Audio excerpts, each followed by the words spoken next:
They work for me. I don't work for them. So you work, do they work for you? No, I work for them. So you're the boss? They are the boss. They're the boss.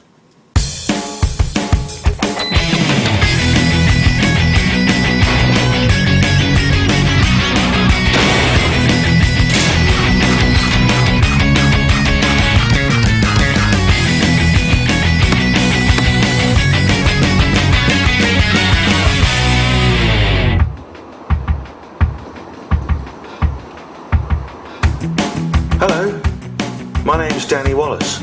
I'm 28 years old and I live in Bow, East London. Well, kind of. You see, a little over 6 months ago, I decided to start my very own country. It was all going rather well. Probably going to be king, isn't it? I'd got my territory sorted. Have you done many flats? None. None? My government was in place. Cheers! Cheers. Government. And hundreds of people were signing up as citizens daily. My dream was to create the perfect country. I'm going to invade Spain on behalf of our country. You cannot stop me. Together we will take Spain. I don't want to invade Spain. Trouble was, it looked like some of my citizens were in danger of letting me down. Can I please mug someone? No. If my utopian dream was to become a reality, I was going to need some ground rules. I went to Orlando in Florida, home to Disney World, and somewhere that claims to have created the perfect place to live. The good folks pulled together. It's July 4th forever, down in Celebration. With over 8,000 residents, the town of Celebration has near zero crime, perfect schools, and lots of smiling people. And everyone's always happy, down in Celebration. It certainly looked like a nice place to live, but I wanted to see how friendly it was. High five. High five. High five. I'm just doing a high five experiment, seeing how friendly Celebration is. Oh, really? You've passed the test. All right. Is everything all right today? Absolutely. Yeah? Do you need any help patrolling the area? I don't think so. Okay, well, I'll be around if you need me. All right, I'll look for you. See you soon. I decided to have a good look around, so I did as the locals do, and hired a tiny electric car. I was impressed. The houses were perfect, the lawns immaculate, and best of all, there was no sign of any trouble whatsoever. Hello. Hey, what's up? I'm just touring Celebration, having a look around. First time? Yeah, first time I've been here. Why is that? Oh, well, I'm looking for the perfect utopia. You found it. Have I? This is it. Is it really? Yeah, heaven on earth. One of the first people to set up home here was the founder of the Celebration Community Church. Is this the church service in here? I decided to pop in to see if I could meet him. If I could take you up in paradise up above, if you would tell me I'm the only one you love, life could be a dream, sweetheart. This was brilliant. Even the hymns were happy. Pastor Patrick Carron invited me back to his house to tell me more about how Celebration started. The visionaries behind this town saw an opportunity to create something really unique, because how many times do you get to start a town from scratch? You can actually focus on the things that you want to instill in the community from the design stage. And they wanted to capture 5 things. The cornerstones of Celebration are health, education, technology, community, and place. And so it's a town built on those 5 cornerstones so that the kids are encouraged not to just play in their yard, which their yards really aren't large enough, but to go play in the parks together. So that draws the kids together, which that helps draw the parents together as well. Yeah, I like that. That's nice. Doesn't do you any harm to hang out with your neighbours. Absolutely. Have you spotted anything yet that you want to incorporate in your country? Well, I mean, you know, I do like the sense of order. It's all very neat and tidy. They're meticulous about the looks of the homes. They have to stay painted and upkept. And is that right? And if you look in the windows, you're even limited to the type backing the curtains can have. Oh, really? Yes. So even the lining of the curtains Even is the controlled? lining of the curtains, absolutely. So that what, you have to have this kind of this white? Yes. Right, okay. So it's very carefully managed so that the town will keep its look. What happens if you did You something get a wrong? friendly call. Friendly call, and then what? Well, you'd get another friendly probably notice, and, Right. and then at some point you'd have to... The police would be called? I don't know how they do that. I've never had to get to that point. Let's but try it. Let's see what happens. How about that? We should. Could be a renegade pasta. I'm pretty renegade Are you? sometimes, yeah. The more time I spent in celebration, the more I realised how many rules were needed to keep things perfect. I wondered whether my citizens would be happy to give up so much freedom. High five. And then I found out about another place that also claims to have created the perfect community. Only they've done it without the need for loads of rules. Hey, I'm Danny. How's it going? I arranged to meet up with a fella who went by the name of Joker. I mean, this is a shithole, but it's the best shithole on the planet. Christiania was set up on a disused military base in the heart of Copenhagen. Founded in 1970 by a group of happy hippies, it's now home to over 800 residents keen to escape the controls of the Danish government. This is a marketplace. Here, Pusher Street starts, and there's no photo here, so we have to ask nicely to bring this camera. Okay, but I think it should be no problem. Really? Do you want to sort that out with them? Yeah, I go and have a chat. All right. Just hang out I'll here wait for a here, moment. Jeg siger, jeg kommer herned forbi med BBC. He's doing a lot of shouting. Bare så I ved det. They all seem to be quite Okay. friendly and quite happy. How was that? Yeah, no problem. Really?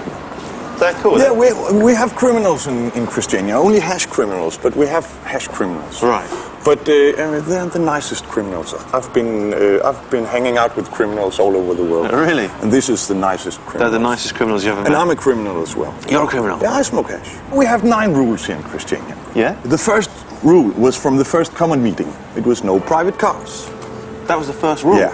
And then, after 8 years, another rule popped up, no hard drugs. And since that, we had this hard drug-free hash market here. Right. What about proper crime, though? Mugging or murder or, anything like that? Is that Oh, kind of... yeah. We had a burglary 3 months ago. We had a rape last year. That was really big, big news. And I think 8 years ago, there was a murder here. And what do you do about stuff like that? Because, you're self-policing, aren't you? I mean, if somebody is raping somebody, we give them over to the police. Right, yeah. If somebody kills somebody, we give them over to the police. If somebody is stealing, we kind of deal with it ourselves. Right. And good advice, don't steal here. So it's very much it's a system of we deal with it ourselves. Yeah, but with a big responsibility. I mean, we don't lynch people. Right, that's nice. Hey, we have our grocery shop here. This is great. So we can see a coin, can we? A special Christiania coin? Yes, sure thing. What's the exchange rate? 50 kroner, 50 Danish kroner for a Christiania løn. They are called løn. Løn means wages. Så nu slapper du af, Kim. Hey, stop filming, please. Hey. Det er dig, der er utrolig. Blimey. What's all that about? That's a long story. Okay, no, yeah. It's a long story, but basically, we have also room for people like him. Once he was a beautiful hippie playing a wonderful guitar. Right. And then he dropped too much acid and took too much beers and got weird, but we still have a place for him. Did you notice, though, he hit that fella? Yeah. But golden rule, what's golden rule number 1?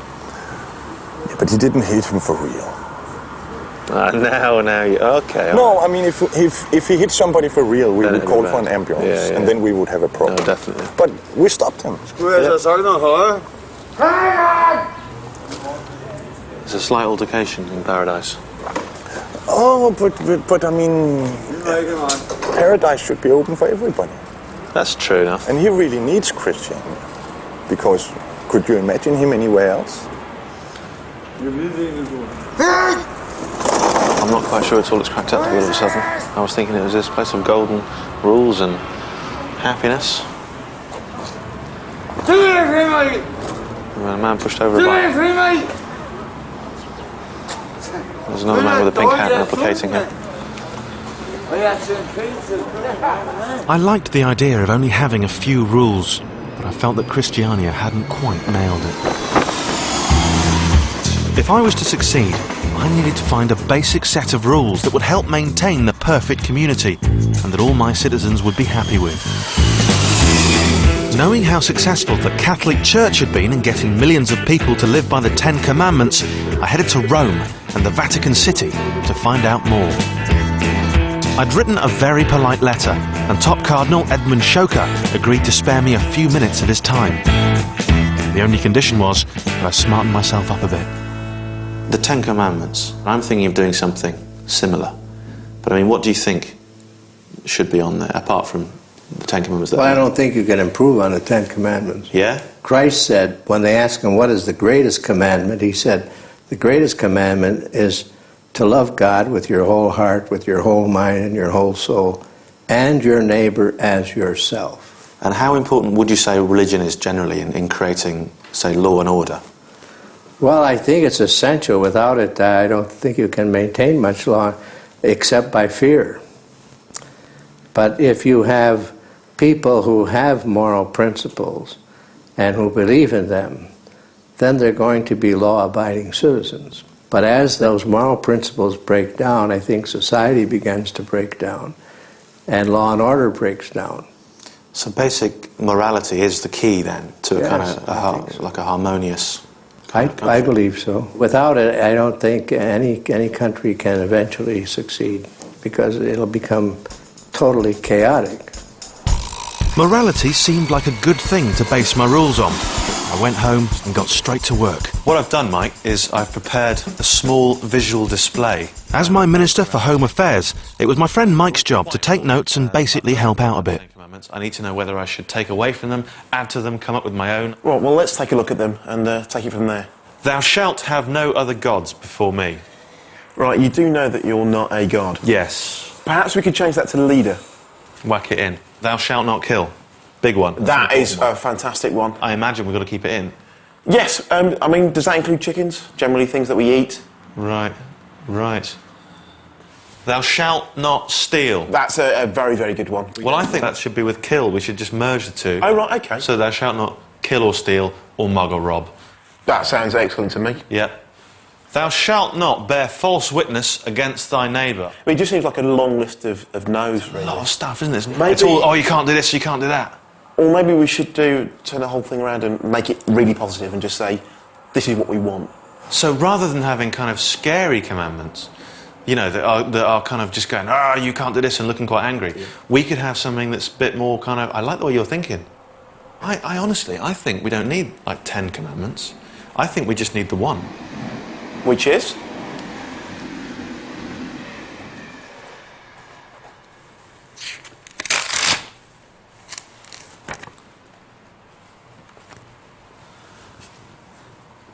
It says everything. That's got to be it. But how are you going to enforce being good? How do you mean? How are you going to enforce being good? Be good. I don't want to be good. Be good? I don't want to be good. Well, oh, Jesus. Look, I'm going to be bad. Don't do that. What are you going to do?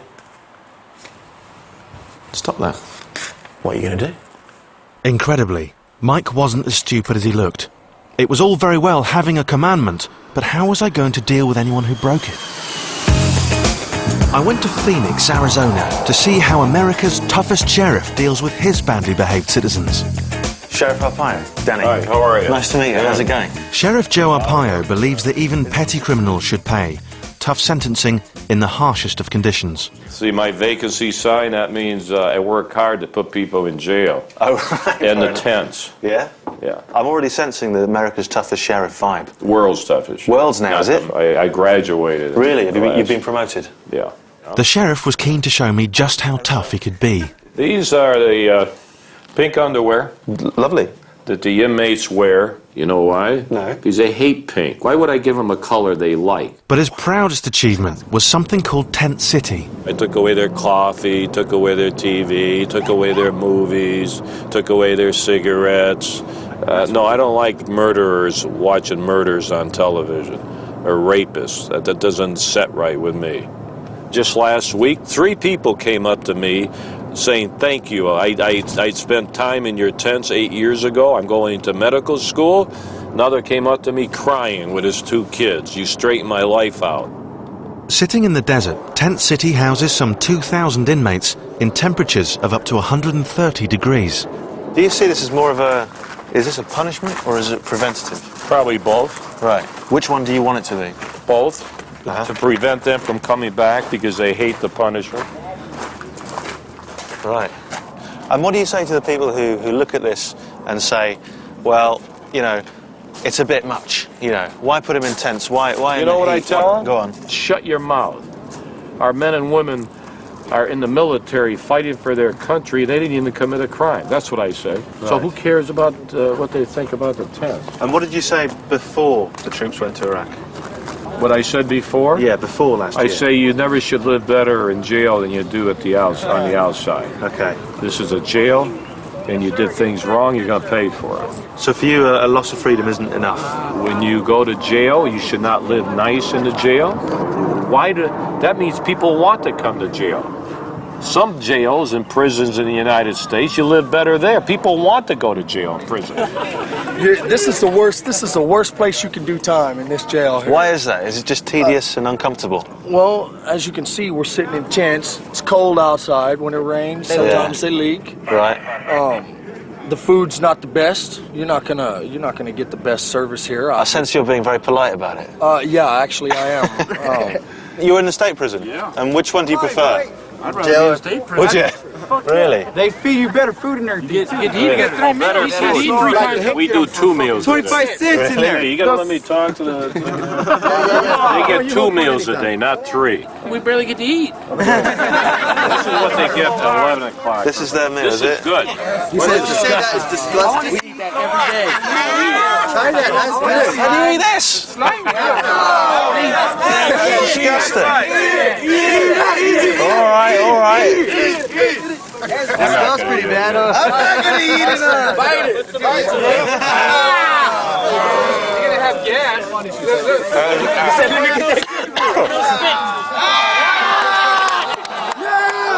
can't eat that. Next up was the sheriff's most controversial punishment. This is the only female chain gang in the history of the world. Do you know that? Yes, sir. Yes, sir. Every day you make history. Can I ask you, how does it feel to be the only female chain gang in history? It's awesome. You really like it? Under the circumstances, it's awesome. And do you think any of you are going to come back here? I've been back 3 times and joined chain gang every time. Really? What keeps you coming back? Stupidity, sir. Right. This is my first. It's not the sandwiches, is it? No, it's not. Left, right, left. While the sheriff was undoubtedly tough, Arizona law can get much tougher. It's one of 38 states in America that reserves the right to put citizens to death. While I'm not a fan of the death penalty, a recent poll suggests 2/3 of Britons would vote in favour of reintroducing it. As most of my citizens used to live in Britain, I had no choice but to find out more. I managed to get a meeting with the state's chief prosecutor, Andrew Thomas. Who's the average person on death row then? I mean, what's the average? I mean, obviously murderers generally. Yes, well, the typical person, it's not even just a murderer, it is a particularly bad murderer. These murders have to be, quote unquote, above the norm in their brutality. The person wasn't just shot in cold blood, which is bad enough, but was shot or in a particularly brutal way, or maybe they bled to death slowly, or other factors. So they've brought about suffering. Right, and as a result, if you go down the roster of people on death row, you're not going to find many sympathetic characters. You're not going to find any. You're going to find some real monsters, and these people deserve it, frankly, in my opinion. They are brutal people who have viciously taken other people's lives. What do you think the advantages of the death penalty would be to someone like me, someone starting out a new country? Well, if you're trying to send a message to would-be murderers, the strongest possible message you can send is if you commit a murder, you are going to forfeit your own life once you're brought to justice. So it's to scare the bad guys and to make the good guys feel a bit safer? That's a way of summarizing it, yes. Not a bad way, actually. I headed for Arizona's maximum security prison, home to some of the state's most violent offenders, and the execution chamber. Oh, well, let the guard tower. I met up with wardens Madeline Perkins and Judy Frigo, who'd offered to give me a tour. You actually hear the noise coming from the cell block. Oh, that's the cell block? Yes. And then there's rec enclosures, and inmates are outside to rec. Oh, right. because of the potential violence, they're all kept in single enclosures. So these are all maximum security prisoners? Yes. And what does that mean exactly? This is our highest custody level. Right. And they're classified based on the committing offense. They're classified based on their violence potential, their potential threat to the community, to the institution as well. Really? Yes. So they're quite a bad bunch. Next, I was escorted to the most secure part of the prison. Wow. It's bright and bleak. This unit houses those whose crimes are so terrible that they're awaiting execution. Unsurprisingly, it's been described as the Hannibal Lecter wing. Right now we're picking up some security vests for you. So I'm going to wear a vest like that? Yes. And why? Inmates have the tendency to dart. They blow darts out through little devices that they make. Also, someone might make some type of weapon and try to stab someone. Does that happen? Does that happen a lot? It has happened. So, as a protection, we have all of our staff wear these whenever they're actually working in a living area with an inmate. Right. I sort of feel safer. Is that right?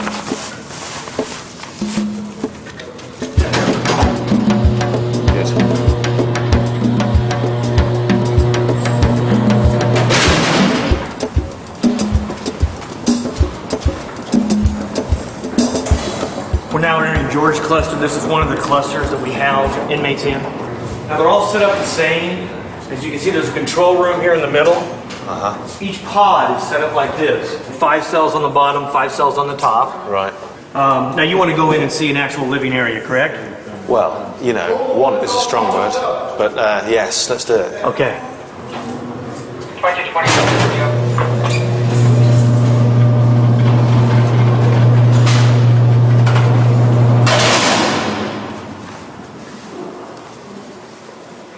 Now this is a typical cell, they're all the same here.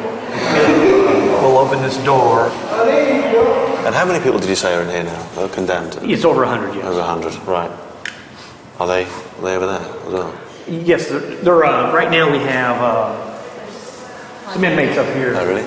So there's 5 up there, there's a fella there. Right, so there's 5 up here.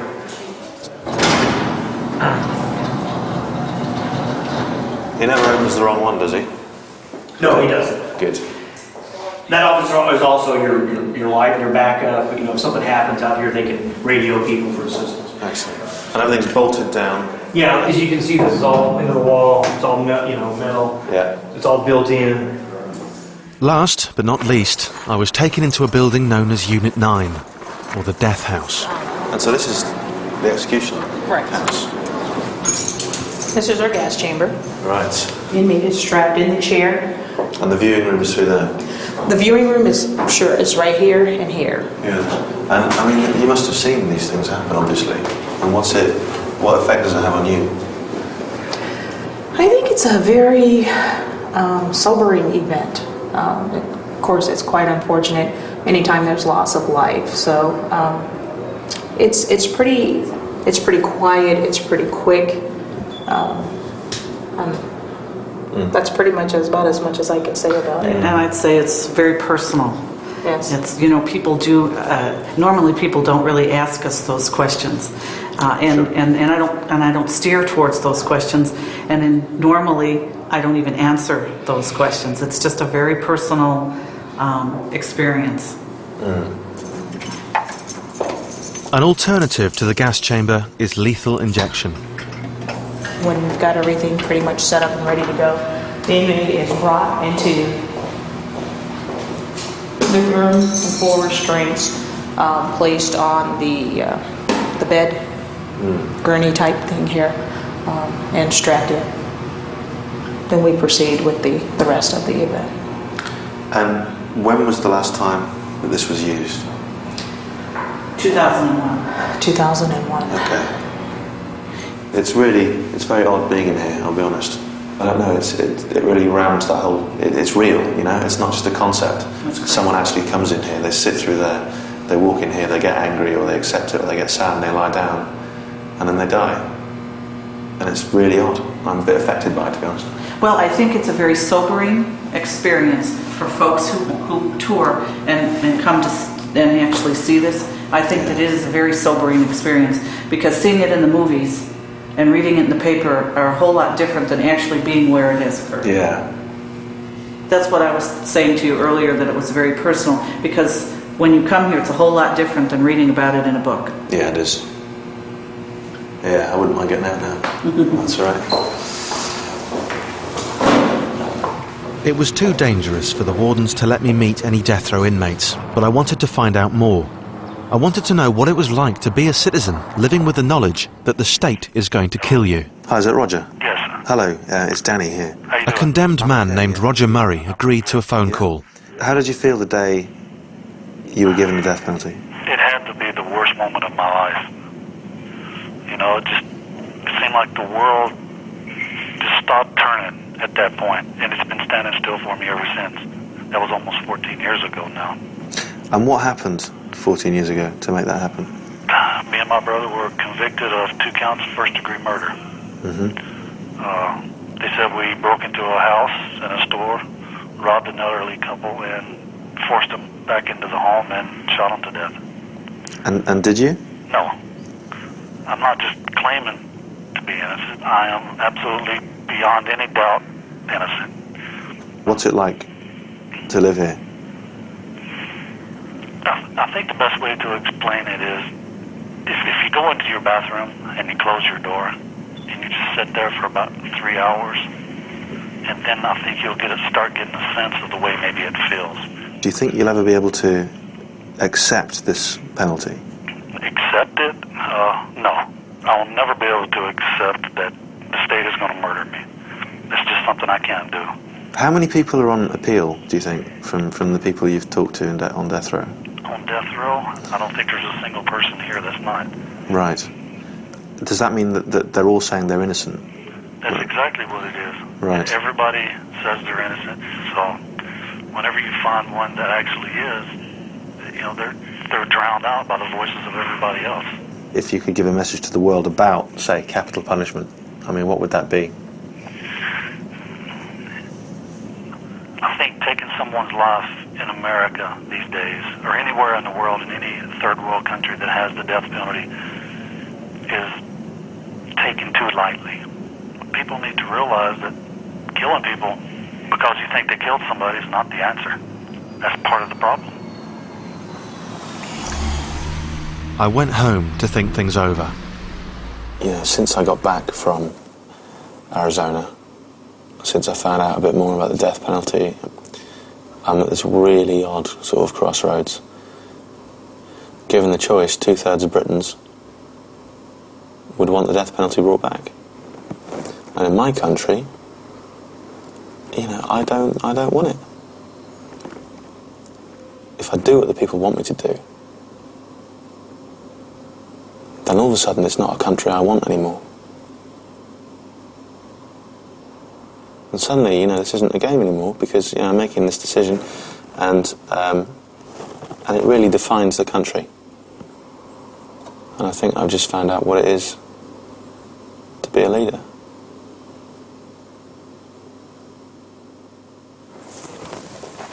In the end, I decided that since my one and only rule was be good, no country of mine was going to have the death penalty.